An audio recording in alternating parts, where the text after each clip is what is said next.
Black Billionaire opens the door, freezes when Triplets call him Daddy. The mansion loomed in front of him like a ghost from a life he barely recognized anymore. Malik Avery stood at the foot of the stone steps, one hand gripping the handle of his Louis Vuitton travel bag, the other clenched tight in his pocket. 7 years had passed since he'd last seen this house. 7 years since he walked away from it, from her. Back then, he thought he was walking away from betrayal, from heartbreak. Now, with the Atlanta sun dipping behind the tall pines and casting long shadows across the property, he wasn't sure what he was walking into. The plan was simple: reclaim the property, sign the paperwork, be done with the past. He'd even told his assistant, no delays. One night in Georgia, Max. He didn't want nostalgia. He wanted closure, the kind with clear legal boundaries and zero emotional detours. But when he rang the doorbell and the heavy oak door creaked open, what greeted him wasn't an empty foyer or the cold stare of a former lover. It was 3 kids, 3 little brown faces. Big eyes, matching curls, maybe 7, maybe 8 years old. 1 girl, 2 boys. They stood in a perfect triangle in front of him, frozen for only a heartbeat, and then, "Daddy!" The word hit him like a truck. Before he could react, they were running. Full speed, arms open, laughing. Crying. He staggered back a step as their little bodies collided with his legs and waist, small arms wrapped tightly around him. One clung to his thigh, another latched onto his waist. The girl grabbed his hand and looked up, her eyes wide with a joy he didn't understand. "We missed you, Daddy," she whispered. He couldn't speak. He couldn't breathe. They were hugging him like they'd been waiting their whole lives. What the hell is happening? Malik slowly looked down at them. His heart pounded so hard it drowned out everything else. The boy on his left had a dimple in the same spot Malik did when he smiled. The other had that same stubborn cowlick in the front of his hair he used to hate as a kid. And the girl, God, she had the exact same deep brown eyes as Claire, his ex-wife. He dropped his bag. A voice finally returned to him, shaky and low. I think you have the wrong person." The little girl tilted her head. "You're Malik Avery, right?" "Yes." "Then you're our daddy." Before he could say anything, a voice rang from deeper inside the house. "Elijah? Eli? Lila?" "Who opened the door?"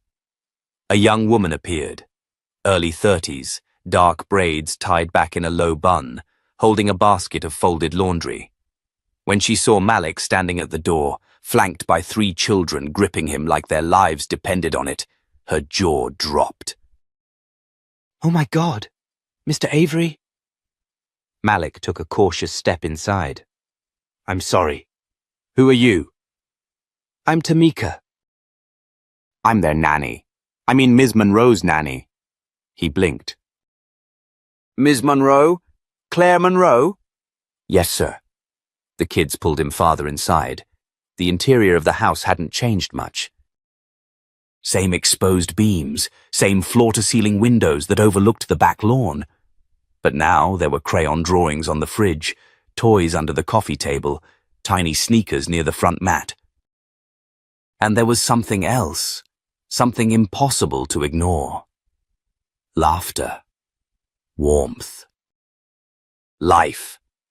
Tamika hesitated, clearly unsure what to say. "Ms. Monroe. Claire. She'll be home soon.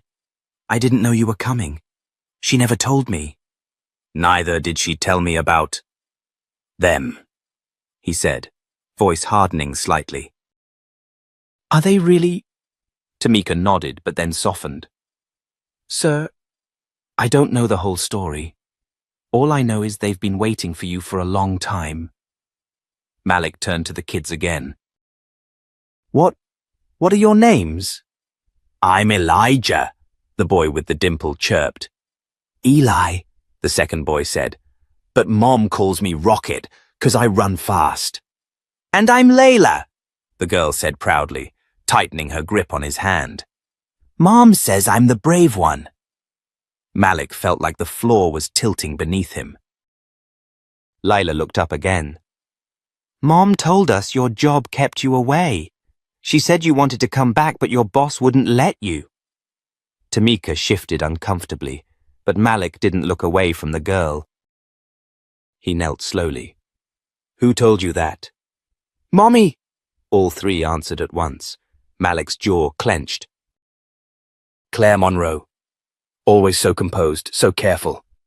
But this was something else entirely. The kids dragged him to the couch. Eli launched into a ramble about school. Elijah showed him a drawing. Layla pulled out a worn photo, an old wedding picture of Malik and Claire, faded and creased from being carried around too long. She keeps it in her wallet, Layla said. She says this is the happiest day of her life. Malik stared at the image. The version of him in the photo looked so much younger, so much more certain. He remembered that day. The small ceremony in Napa Valley. Just close friends, some wine, a promise to build a life together. That was before the betrayal. Before the photos. Before he walked away. His head was spinning. Tamika placed a glass of water on the table and quietly stepped out. Malik didn't notice. When the front door opened again 20 minutes later, he barely reacted. Until he heard the voice. Kids, I'm home. He turned slowly. Claire Monroe stood in the doorway, briefcase in one hand, keys in the other. Her hair was windblown, her eyes tired, but when she saw him, the world stopped. Her lips parted, but no sound came out. The keys slipped from her hand and hit the floor. For a long, breathless moment, they just stared at each other. The children ran toward her, all talking at once. Mommy, Daddy's home. He surprised us. He's staying, right? Claire didn't move. She looked like she'd seen a ghost. Malik rose from the couch, his face unreadable. Claire, her voice cracked. Malik, what are you doing here? He took a step toward her. What am I doing here? I could ask you the same. Why didn't you ever tell me? Claire swallowed hard. Her face crumbled with 100 emotions all at once. I wanted to. I tried. You tried? I didn't know how to reach you. You blocked my number. You left the country. You could have tried harder. Her eyes filled with tears, but she blinked them away. I wanted to protect them. I thought I was doing the right thing. They think I've been on a business trip. That I was gone because of work. His voice was sharp now. What kind of lie is that? The kind that lets a child sleep at night. Silence. Claire dropped to her knees as the kids hugged her. She ran her fingers through their hair, but her eyes never left Malik's. He crossed his arms. Are they mine? Yes, she said. They're yours. Malik didn't move, didn't breathe. For all the chaos, all the noise, the only thing he could hear was the blood rushing through his ears. Then Layla reached for his hand again. Are you going to stay, Daddy? Malik looked down at her. Her eyes held no judgment. Only hope. I don't know, he said softly. I really don't know. But he stayed standing there, hand in hers. And he didn't let go. Malik sat at the edge of the couch like he was on trial, his hands resting on his knees, eyes darting between the children who were now playing in the living room, and the woman standing silently by the window. Claire hadn't said another word since admitting the children were his. And Malik didn't push further. Not yet. His mind was still catching up. They looked like him. They spoke with the same soft-spoken confidence Claire used to have when she was younger, the kind that made you listen even when you didn't agree. Malik had made empires rise and companies crumble with his decisions. But this was a battlefield he wasn't trained for. Claire finally spoke, her voice low and even. "Do you want to talk somewhere private?" Malik glanced toward the children.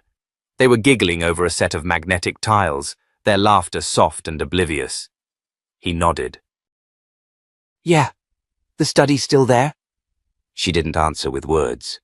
She turned and led him down the hall, heels clicking softly against the hardwood floors. The room was smaller than he remembered, or maybe it just felt that way because the weight in his chest made everything seem tighter. Claire sat behind the desk, his old desk, and Malik stayed standing. He didn't want to sit, didn't want to get comfortable. "So," he started. "You had 3 children, mine, and you never told me." Claire met his gaze. "You disappeared, Malik. You know why I left. I know what you thought you saw, what you were told." She folded her hands. "But did you ever question any of it? You were in a hotel room with another man, Claire." "I had photos. And you didn't ask me. You didn't confront me. You just vanished." "I was humiliated," he snapped. "I gave everything to you. I trusted you, and then I find those pictures in my inbox. No explanation, no warning." "They were fake," Claire interrupted. Silence. Malik's jaw tightened. "Excuse me? They were staged." "I didn't find out until months later. By then you were gone. I tried to track you down, but you'd changed everything. New number, new address. You made yourself unreachable." Malik stared at her, a storm building behind his eyes. "Who sent them?" Claire looked down. "My mother." He blinked. "Your mother?" "She never approved of us. She thought I was chasing your money, said I was a liability to your career. She hated that I refused to sign a prenup." "That doesn't justify—" "I'm not justifying it," Claire said firmly. "I'm telling you the truth. She had someone pose as a business associate, made sure I was seen going into that hotel room, then edited the photos to look like more than they were. I was there to confront him about harassing me at work. I didn't even stay 15 minutes. Malik felt something shift inside his chest. Something cold and rotten. "Why would your own mother do that to you?" "Because she could. Because she wanted control. And because she knew you'd believe it." He rubbed his face, breathing heavily. "And the kids? You were already pregnant?" "I found out 2 weeks after you left." Claire's voice cracked just slightly. "I wanted to tell you, I really did, but I couldn't find you. I tried your assistant, your company, but no one gave me anything. And you just gave up?" "No," Claire whispered. "I chose to protect them. I built a life around them. I didn't want them to grow up with resentment or bitterness, wondering why their father left them. So I told them you were away working." Malik stared at her like she was a stranger. His heart ached in a way it hadn't since the day he left. Not because she'd lied, but because, for the first time, he understood why. "You told them I was still part of their lives." "Yes. They believe I love them. They believe you never stopped." Malik turned away, eyes stinging. He'd fought hostile boardrooms, government hearings, media smear campaigns. But he didn't know how to fight this. "I want a DNA test," he said. Claire nodded. "Of course. And until I get the results, I'll stay here." She looked at him, uncertain. "Is that what you really want?" "I want the truth," Malik replied. "And if they're mine, I'm not walking away again." That night, he didn't go to a hotel. He stayed in the guest room at the far end of the hallway, away from the warmth of the bedrooms that held the laughter he missed out on. He lay awake listening to footsteps, the creak of floorboards, the soft hum of Claire's voice reading bedtime stories. He pressed his hand to his chest, where a dull ache throbbed behind his ribs. In the morning, Malik was the one who made breakfast. He burned the toast, dropped the orange juice bottle, and had to Google how to work a French press. But when the kids ran into the kitchen in their pajamas and saw him there, their eyes lit up. "You're still here," Elijah beamed. "You didn't go back to work?" Layla asked. Malik shook his head, trying not to let the guilt crack his voice. "No, baby girl, not today." Eli reached for his hand. "Can you walk us to school?" Malik hesitated. Claire appeared at the doorway, dressed for work, watching quietly. Malik glanced at her, then back at the kids. "Yeah," he said. "Let's go." It was only 2 blocks away, but it felt like miles. As they walked, the kids talked about classmates, teachers, cafeteria lunches. Layla held his hand the whole time, humming under her breath. He'd missed so much. When they reached the school gates, a group of other students pointed. "There they are, the kids with no dad." "Not anymore," one of the boys sneered. "They probably made him up." Eli's shoulders tensed. He turned back to Malik, his eyes filling. Malik stepped forward, calm, collected. "Dangerous. Is there a problem?" he asked, voice low. The boy froze. "I'm Eli's father, and I don't take kindly to bullies." The teacher on duty rushed over, trying to defuse the moment. Malik didn't raise his voice. He didn't need to. He gave the boy a look that said everything. And then he knelt in front of his son.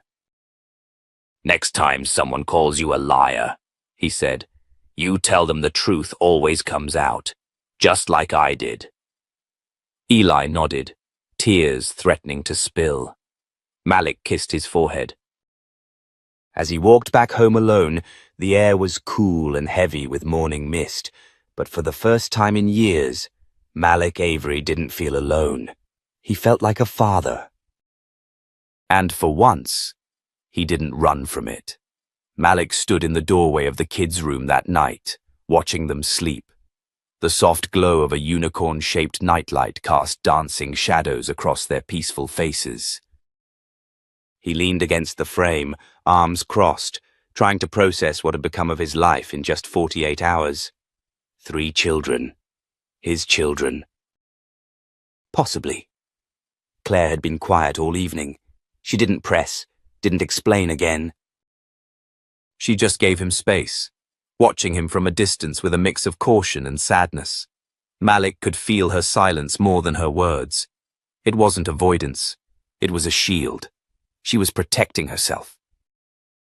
After tucking the kids in, Malik walked downstairs and found her in the kitchen, still in her work blouse, sleeves rolled up, scrubbing dishes that were already clean. "You always wash them twice?" he asked, trying to soften the tension. Claire gave a small smile. "Only when I'm trying not to think." He nodded. "Same." They stood in silence for a moment before he stepped closer, leaning against the counter. "I keep going back to the night I left," Malik said. Trying to remember if there was anything off, anything that didn't add up. Claire didn't look at him. There wasn't. "Because you didn't ask me anything, Malik. You saw the photos and you just left." "I thought I knew what I saw." "You saw what someone wanted you to believe. You never gave me a chance to explain." "I was angry," Malik said. "I was broken." Claire finally met his gaze. "So was I." The quiet hung heavy between them. He sighed. "You said your mother sent the photos, that she staged them. That true?" Claire's voice was calm, steady. "Yes. Why?" "Because she didn't want me with you. She said being married to a billionaire made me selfish, that I was chasing money." "She didn't see our love, just your bank account." Malik shook his head. "She always smiled in front of me. She's good at that. And the kids. I never asked for help. I didn't want her in their lives. I didn't trust her. You saw what she was capable of. Malik crossed his arms. So you raised them alone? Claire nodded. I had a nanny for a while. Max helped when he could. But yeah, most days, it was just me. His jaw clenched. Max. Claire raised an eyebrow. Is that a problem? You were close. He's a family friend. And the godfather. Yes, because you weren't around. Malik exhaled slowly, eyes narrowing. Why did your mother reach out to me last month then? She sent a message through my foundation, said you were letting strange men live in my house. Claire's face went blank. She what? She said you'd turned the place into a free-for-all, that you had no boundaries, that the kids were being exposed to random people. Claire's shoulders tensed. That's a lie. The only men who come here are Max and my boss, when he drives me home late from the office, and I never let them near the kids unless I was there. I figured. But it was enough to push me to come back. Claire looked at him, expression unreadable. So you didn't come for us. You came for the house. I came to take back what was mine. Then I saw those kids. Malik trailed off. You weren't ready, Claire said gently. No, I wasn't. They stood there for a long moment, looking at each other like two people trying to recognize the versions of themselves they'd both grown into.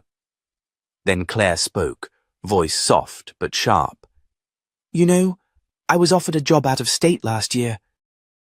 Better pay, full benefits, but I didn't take it. Why not? Because if you ever came back, I didn't want the kids to be impossible to find. I didn't want to hide from you. I just wanted you to see them and decide for yourself. Malik swallowed hard. And now that I've seen them, that's up to you, Malik. The next day, Claire took the day off work.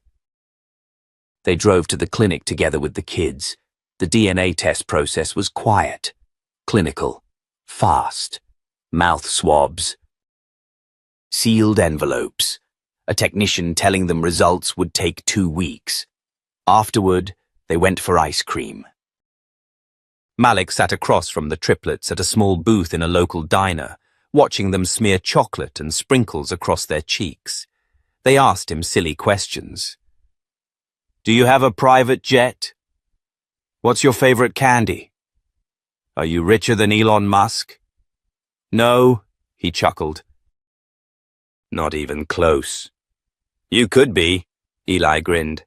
If you worked harder. Claire laughed from beside him.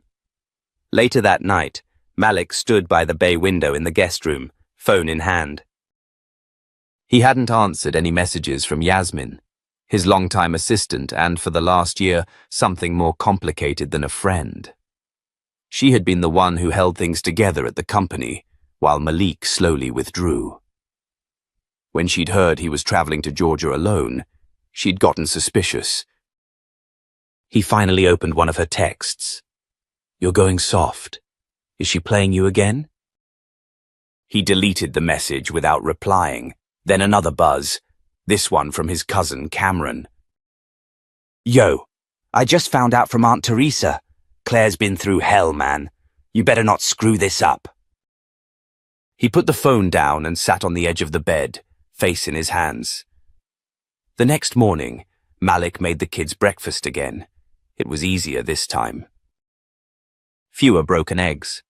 Layla handed him a drawing, a picture of all 5 of them, stick figures with smiling faces. She'd even drawn the house with a heart floating above it. He stared at it for a long time. Claire entered the kitchen a few minutes later, dressed for work, sipping coffee from a chipped mug that read, World's Okayest Mom. You're good with them, she said. I've been good at a lot of things, Malik replied, but never had the chance to be good at this. You still have time. He looked at her quietly. Do I? She nodded. But only if you choose it. Later that day, Malik sat outside on the back porch, watching the triplets play tag in the yard. The laughter, the small arguments, the cries of, "That's not fair," brought something to life inside him he didn't know he missed. For the first time he saw his future. And maybe, just maybe, it didn't look like boardrooms and quarterly reports. It looked like this: grass stains, chocolate smiles. And the woman he never stopped loving. But just as that thought settled in his chest, his phone buzzed again. A new message. From an unknown number. "You deserve to know the truth about Claire Monroe. She lied to you then." "She's lying now. I have proof. Meet me tonight." No name, no signature, just coordinates. And a time. 7:00 p.m. Malik stared at the message. Then at the kids. The shadows of the past were not done with him yet. The cafe Malik was led to was tucked away behind an old train station on the edge of town, the kind of place where secrets lived in corners and shadows. He parked his matte black SUV across the street and sat for a moment, engine running, fingers tapping anxiously against the steering wheel. It had been a long time since someone dared to text him without context, and it was even longer since he let his guard down long enough to follow. Still, something about the message gnawed at him. Its boldness, the vague promise of truth, and Malik knew that truth rarely waited politely. He stepped inside. The scent of over-roasted coffee and cinnamon hit him immediately. It was nearly empty, save for a man in a navy trench coat at the back, hunched over a laptop. "Malik Delacroix," the man greeted as Malik approached, voice low but clipped with confidence. "Depends on who's asking," Malik said, standing his ground. The man smiled and motioned to the seat across from him. "I'm Julian Hayes." "Private investigator, or more precisely, a fixer." Malik didn't sit. "And what exactly do you think I need fixed?" Julian didn't flinch. "Your past, your family, your assumptions." Malik narrowed his eyes.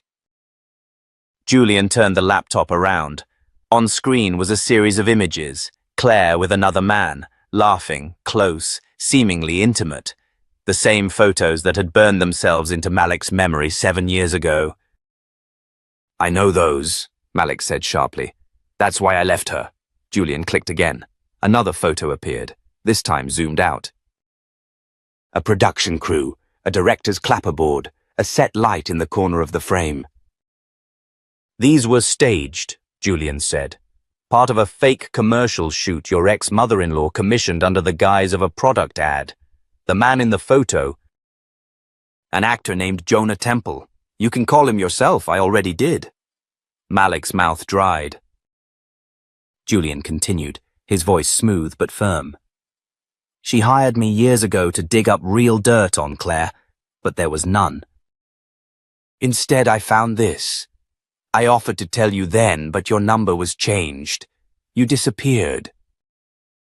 "Until recently?" Malik finally sat down slowly. "You're telling me Claire never cheated?"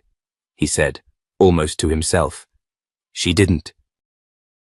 "But someone wanted you to believe she did, and they succeeded."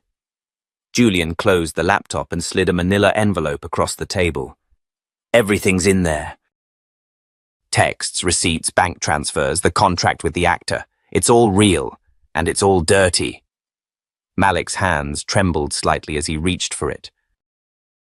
"Why tell me now?" Julian paused. "Because Claire's sick. Stage 3 lymphoma." "She hasn't told you yet, has she?" Malik's heart stuttered. "No," he said quietly. "She's been working overtime, refusing treatment. Trying to make sure the kids don't feel the weight of it. But it's getting worse. Fast." Malik clenched his jaw. "How do you know this?" "I've kept tabs. Even after I stopped reporting back to her mother. Someone had to look out for Claire." Malik leaned back, the air suddenly thick in his lungs. The pieces were sliding into place, painfully, slowly, but undeniably. All those late nights, the headaches, The way she'd wince when lifting the kids, the way she never complained. "She didn't want me to know," he muttered. Julia nodded, because she thought it would make you stay out of guilt. Malik looked up, but she was wrong. Back at the house, Claire sat on the floor of the living room, surrounded by Legos and half-eaten string cheese.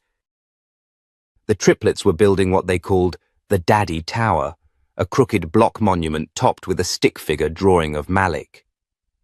"Does this mean he's going to live here forever now?" Eli asked. "I don't know," Claire answered honestly. "He should," Layla chimed in. "He made pancakes twice. That's a forever move." Claire laughed, but the sound caught in her throat. A sharp ache rolled through her rib cage, and she winced, clutching her side. "Mommy?" Silas whispered, his eyes wide. Claire forced a smile. "Just a little tired, honey. I'm okay." But she wasn't. That morning her doctor had called. The latest scans showed the tumors had grown. She needed aggressive chemo, soon. But she hadn't told Malik yet. Not with everything unraveling. Upstairs, Malik entered the house quietly and went straight to his room. He needed to think. To breathe. But the moment he opened the manila envelope again, the pain rushed back. Photos, dates, timelines. 7 years of wasted rage, 7 years lost with his children. Later that evening, he found Claire in the kitchen washing dishes, just like she had that first night. This time, he didn't hesitate. "We need to talk," he said. Claire turned, wiping her hands on a dish towel. "About what?" "About the truth." She froze. "I know everything now," he said softly. "About the photos." "About what really happened." Her shoulders sank. "Who told you?" "A fixer named Julian. You were right." "It was your mother. She set it all up." Claire didn't respond at first. Then she nodded once. "I tried to tell you, but you were already gone." "I know," he said, "and I was wrong." They stood in silence. Then Malik stepped closer. "But that's not what scares me the most right now," he continued. "What scares me is that I found out from a stranger that you're sick." Claire stiffened. "He told you that too?" "Why didn't you?" Claire swallowed. "Because I didn't want pity or obligation." "I didn't want you to come back because I was dying." "You're not dying," Malik said firmly. "You're fighting, and I'm staying." Her eyes filled with tears, but she blinked them back. "I have a treatment plan," she whispered. "I just didn't want the kids to worry." "I'll worry enough for all of them," Malik replied. "You don't have to do this alone anymore." Claire's voice cracked. "I don't know how to let you back in." "Then start small," Malik said, reaching for her hand. "Start with breakfast tomorrow. I'll make the pancakes." A laugh broke through her tears. That night, after the kids fell asleep, Malik walked to their room one more time. He knelt beside their beds, one hand on each tiny shoulder, and whispered promises he hadn't known how to make before. He had come back for a house. But what he found was a family, and this time he wasn't letting them go. The following morning brought a strange calm to the Delacroix household. Sunlight spilled into the kitchen, dappling the counter where Malik stood flipping pancakes while humming an old jazz tune. The triplets hovered nearby, each holding a plate with exaggerated patience. "Daddy makes them fluffier than Mommy," Silas announced proudly, licking a bit of syrup off his finger. "Hey now," Claire called from the living room, half smiling as she folded laundry. "That's betrayal, Silas. Treason." Silas grinned wide. "But your syrup is better." Claire shook her head. "Smooth save." The atmosphere was light, almost deceptively so. But beneath the surface, a quiet current pulled at Malik's mind. The documents from Julian, the truth behind the photos, Claire's illness, it was all still raw. And though he'd promised to stay, part of him couldn't shake the feeling that everything had shifted too fast. Later that afternoon, as Claire napped upstairs, Malik sat alone on the back patio with a glass of iced tea and the manila envelope again opened in front of him. He flipped through it slowly, stopping at a folded letter tucked in the back. It wasn't part of Julian's report. It was handwritten. And it was addressed to him, his name scrawled in the unmistakable handwriting of Claire's mother, Lillian. He hesitated, then unfolded it. Malik, by the time you read this, you'll probably already know what I did. I don't regret it. You were a rising star. You had power, you had money, and I didn't trust my daughter not to throw it all away on love. Love doesn't keep people safe. Power does. You may hate me for it. But everything I did was to protect Claire from the world and from you. You weren't meant to be a father, not then. So I did what I had to do. She never forgave me. That's her mistake. But if you're smart, you'll walk away again. Don't tie yourself to a life that was never built to hold someone like you. Lillian Malik stared at the letter, his hands trembling slightly. He felt cold. For years he had believed he walked away because Claire betrayed him. But the truth, it had been engineered by someone who thought she was playing God with their future. He folded the letter slowly, like he might crush it if he moved too fast. That night, Claire came downstairs to find Malik sitting in the living room, staring out at the dark. His expression unreadable. She moved quietly to the sofa, sitting beside him. "You okay?" she asked softly. He handed her the letter. She took one glance and stiffened. Her mouth opened, then closed. "She left that?" Claire asked quietly. "It was in the envelope," he said. "I didn't know it was there," she said quickly. "I swear, I never saw that before." "I believe you." They sat in silence. Claire folded the letter and handed it back. "She thought she was helping me," she said bitterly. "She thought she was protecting me by destroying me." "She destroyed both of us," Malik muttered. "But you're here now." "I don't know if that's enough," Malik whispered. Claire looked at him, pain flickering in her eyes. "Then tell me what you need." Malik stood. "I need to talk to her." "Lillian?" He nodded. "I need to look her in the eye and ask why she stole my life." The next morning, Malik drove out alone to the assisted living estate where Lillian had relocated 6 months ago after a health scare. He hadn't seen her since the day he'd signed the divorce papers. Back then, she wore a smug expression like she'd won something. Today, she looked smaller, still sharply dressed, but age had softened her once imposing demeanor. He walked into the garden where she was sipping tea beneath a canvas umbrella. Her eyes lifted slowly, then narrowed. "Well," she said. "I suppose this was inevitable." Malik didn't sit. "You wrote me a letter." "And you read it. Good. Saves us time." "You lied to me." "You ruined her," Lillian scoffed. "I saved her. And you." Malik stepped closer. "You manipulated me into walking away from the woman I loved, from the children I never knew existed. You poisoned everything." Lillian's gaze hardened. "You think love would have sustained you both? She was 20, naive." "She would have sunk you. You underestimated both of us," he said coldly. "No," she said, calmly stirring her tea. "I made a judgment call. You were too powerful to be dragged into domestic messes. I did you a favor." "I would have given it all up for her," Malik said. "I still might." Lillian looked at him long and hard. You're more dangerous now, she said slowly, because you think you're in control. I am, Malik said, and I'll be filing for full guardianship of the children.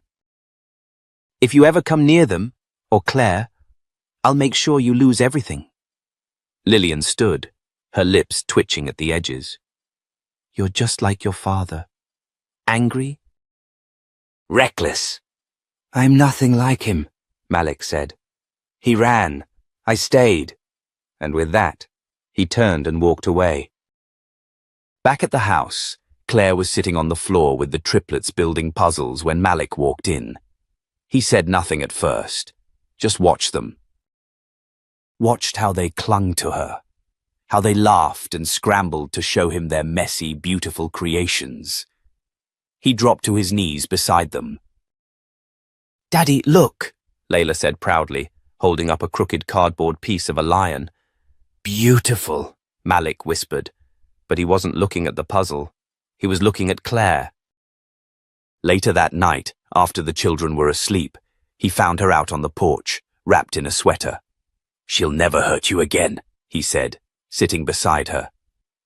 Claire didn't ask what he meant. Somehow, she already knew. They sat in silence, two broken hearts trying to remember how to beat in rhythm again. I think I still love you, he said suddenly, like the truth had burst out of him before fear could stop it. Claire turned her head slowly, her eyes full of unshed tears. I think I never stopped. She reached for his hand, and this time, neither of them let go. It was just after sunrise when Malik sat alone at the edge of the bed, elbows on knees, his thoughts too tangled for sleep. Claire's confession the night before still echoed in his chest like a dull drumbeat. "I never stopped loving you." The words had been soft, uncertain, but the effect was seismic.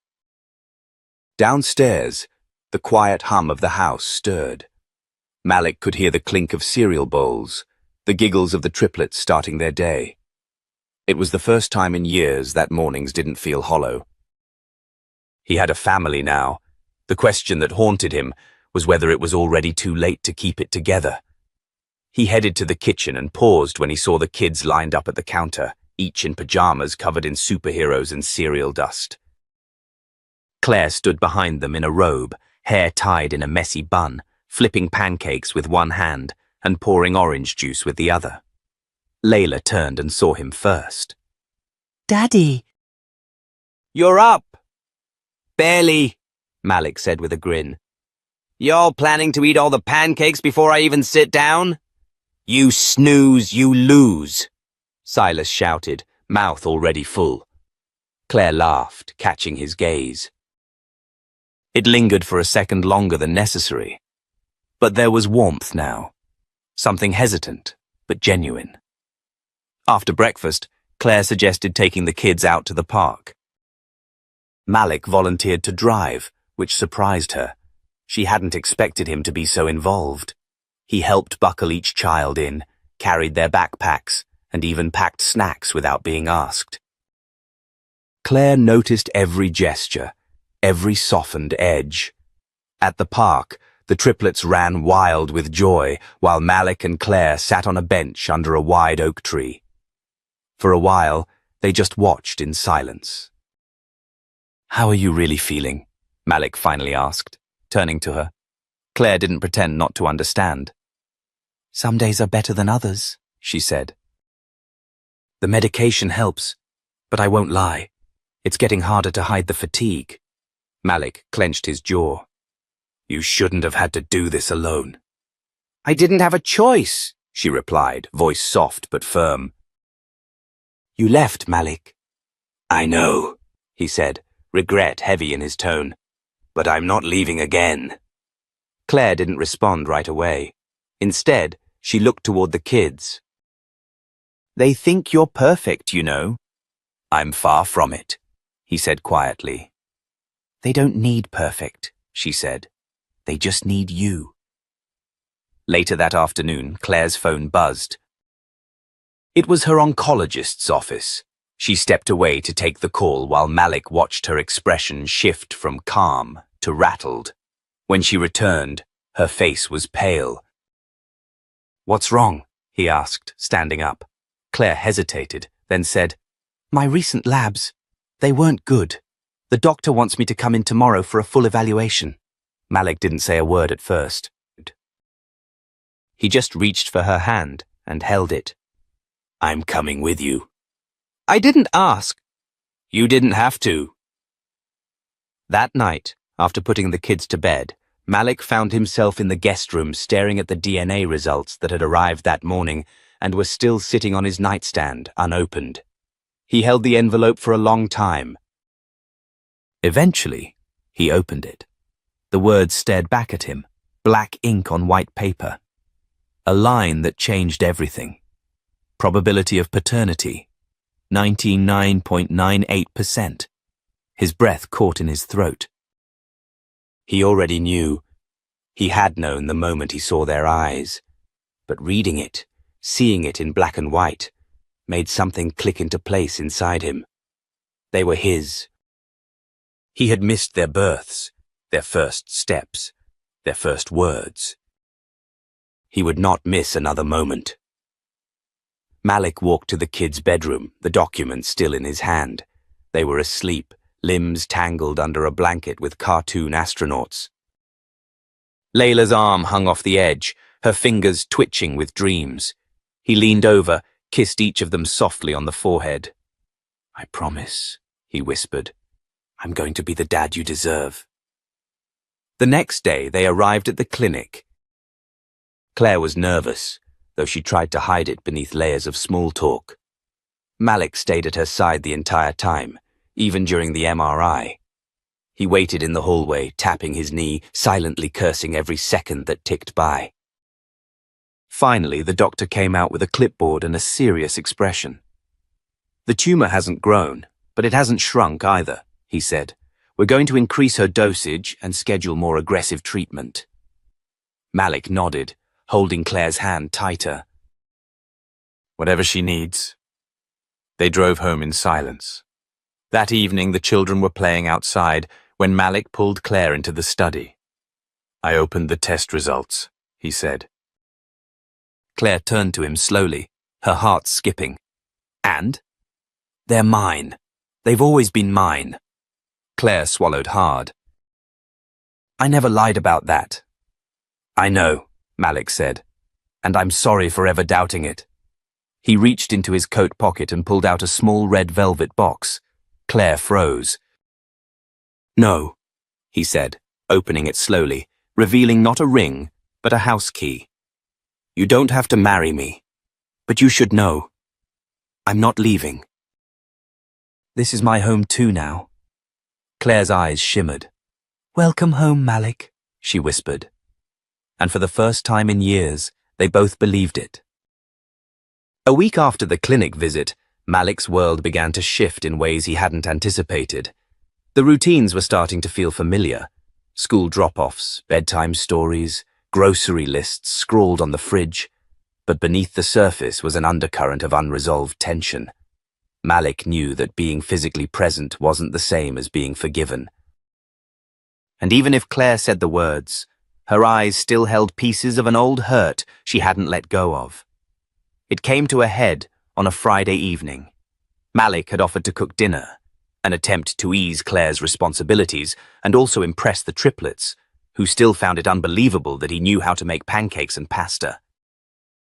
But as he stood at the stove flipping grilled cheese sandwiches, he heard Claire's voice in the hallway, soft but clipped. Someone was at the front door. When he peeked out, he saw a woman standing there, tall, stylish, confidently crossed arms. Her voice carried just enough for him to catch the tail end of it. "So, this is where you've been hiding," she said. "Not even a call back?" It was Lauren. Claire noticed Malik step into the hallway and turned, tension rising fast between them. Malik's face tightened. "What are you doing here, Lauren?" She stepped inside like she owned the room. "You disappeared, Malik. No call, no message." "After everything we've built, After everything I've helped you through, this is how you treat me? Claire froze, the words landing like knives. Who is she? She asked quietly, trying to steady her breath. I'm his partner, Lauren snapped before Malik could respond. In more ways than one. Claire's eyes flicked to Malik. Is that true? No, he said immediately. She was a colleague. That's all it ever was. Lauren scoffed. Colleague? That's rich. We spent 2 years building Skybridge West together. I stayed by your side when the press tore you apart, when the board doubted you. And now what? You just run back to your ex and her kids? They're my kids, Malik said, his voice suddenly cold.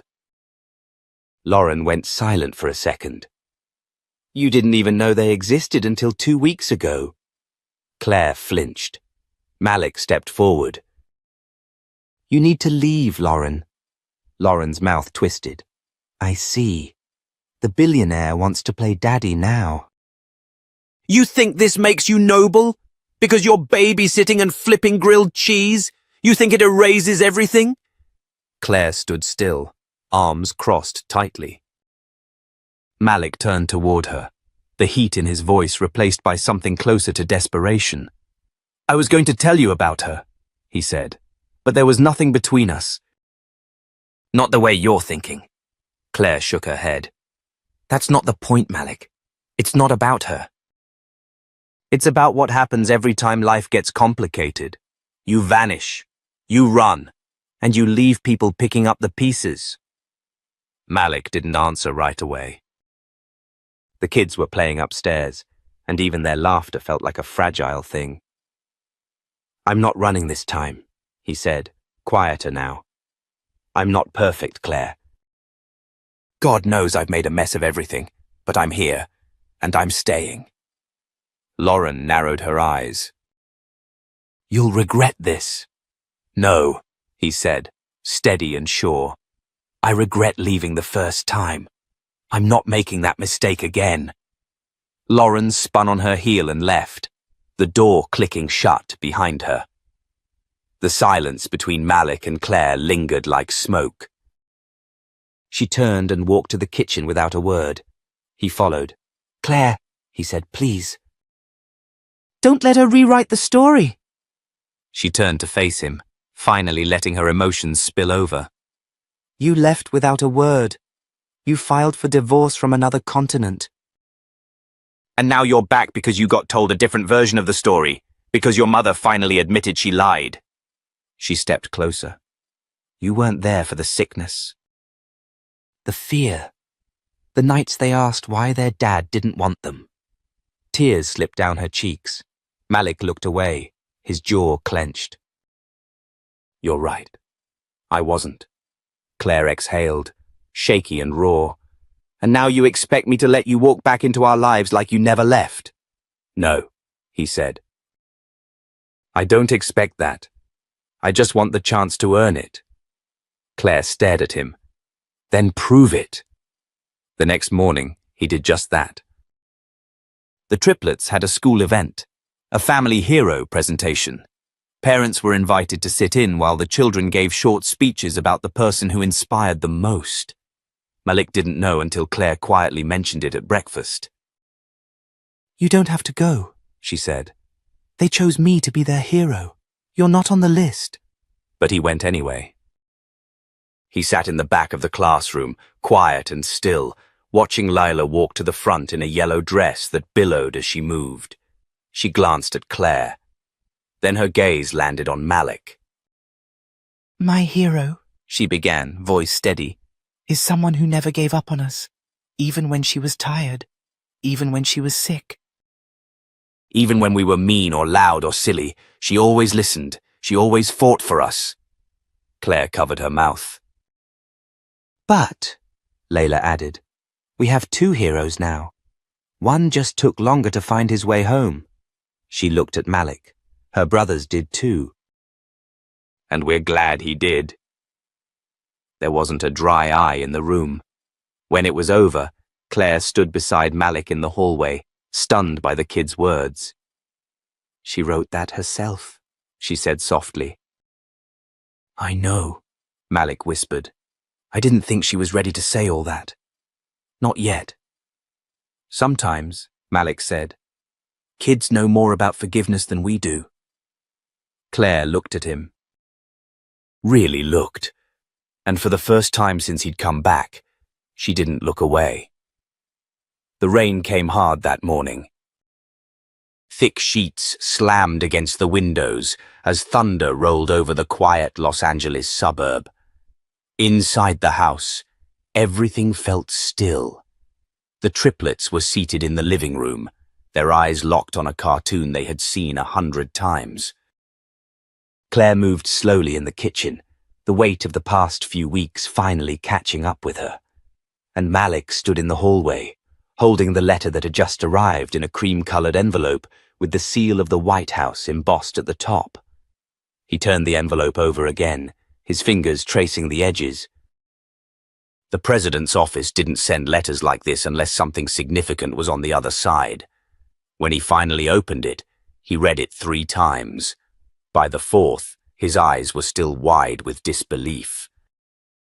The President of the United States had personally invited him and his family to Washington for a private recognition event, not just for his business accomplishments, but for his recent contributions to education, community development, and most notably, his efforts to reunite with his children and rebuild their future after years of absence. Claire walked in, a dish towel slung over her shoulder. "What is that?" she asked, noticing his expression. He held up the letter. "It's from the White House." She blinked. "What?" "They want us to fly out next week." "There's some formal ceremony.